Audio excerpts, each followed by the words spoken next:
light and darkness, birth and death,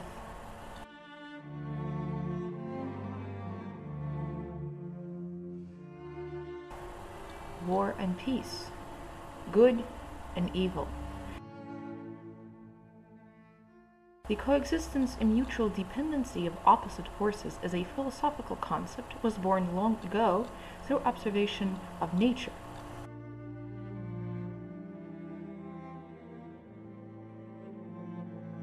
Yin and Yang is the quintessential illustration of the Taoist philosophy. Though the black and white sides of Yin and Yang appear to be opposites, in actuality, they are constantly changing and merging into one another. There is no absolute darkness or absolute light. Good and evil each have a little spark of the other. Las Vegas is a very good illustration of this concept. Las Vegas is located in the middle of nowhere, in the very heart of the desert.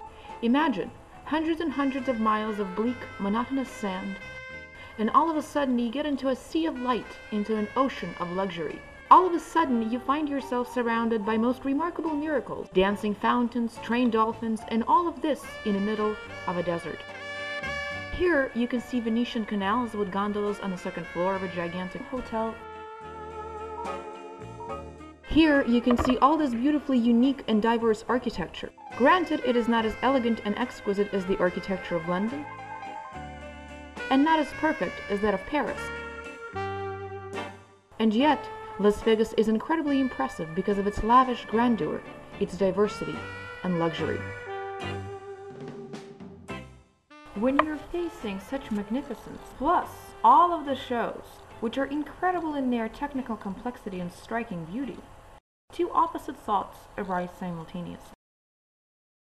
First, how great humanity should be in order for all of this to be possible at all.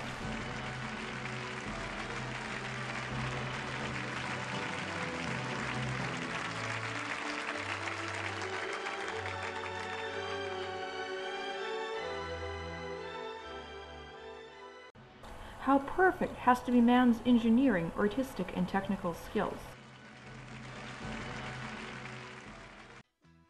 And second, how infinite should be the depth of human corruption in order for all of this to become financially possible. How unstoppable should be our mindless desire to get everything for nothing, to become rich right here and right now, and without any effort at all. It is exactly this passion that serves as the basis of the magnificence and grandiosity of Las Vegas. Take, for example, Hotel Casino Mirage. It contains about 3,000 rooms for visitors, plus giant cages for white tigers, a huge pool for trained dolphins. The hotel was opened in 1989, and its construction cost was about $630 million.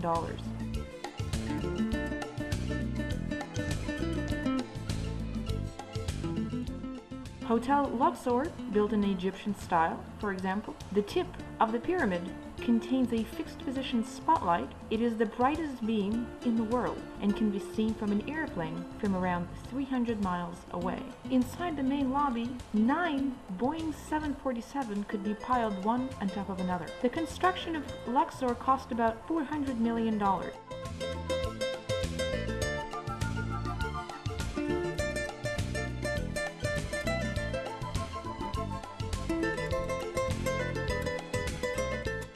The MGM Grand Hotel was built in 1993 and cost $1 billion. It has a huge arena for Cirque du Soleil's beautiful show Ka. The cost of the show Ka is around $165 million.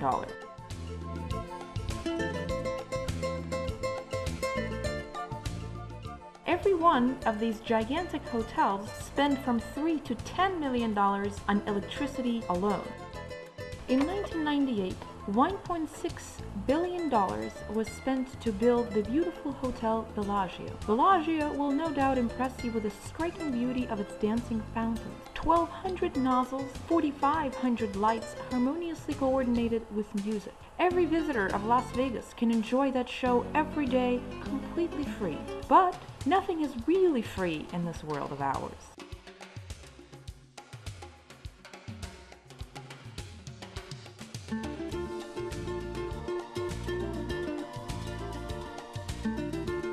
As statistical survey indicates, in 2005, Las Vegas had 38.6 million visitors who gave $9.7 billion revenue from gambling alone.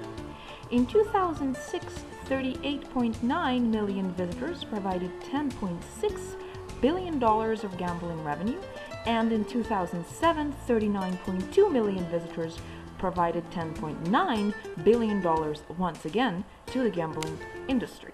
This is the financial source for all of this beauty.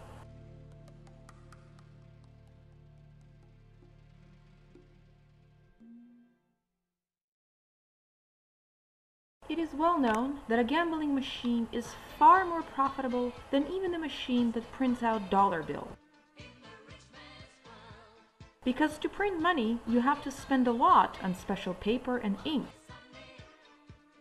In contrast, the only thing that a gambling machine needs to make money is people who have an incredible desire to become rich immediately, this instant. People who become so incapable to think clearly, so incapable to see the obvious, unable to realize that the game never gives but only lends a little in order to take back everything right away.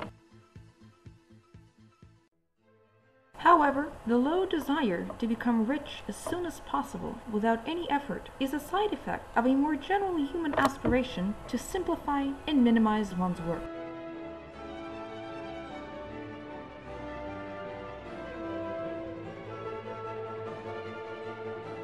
That aspiration is what drove people to learn how to domesticate animals instead of pursuing the dangerous and unreliable hunt, as well as led humans to learn how to grow corn instead of collecting edible roots.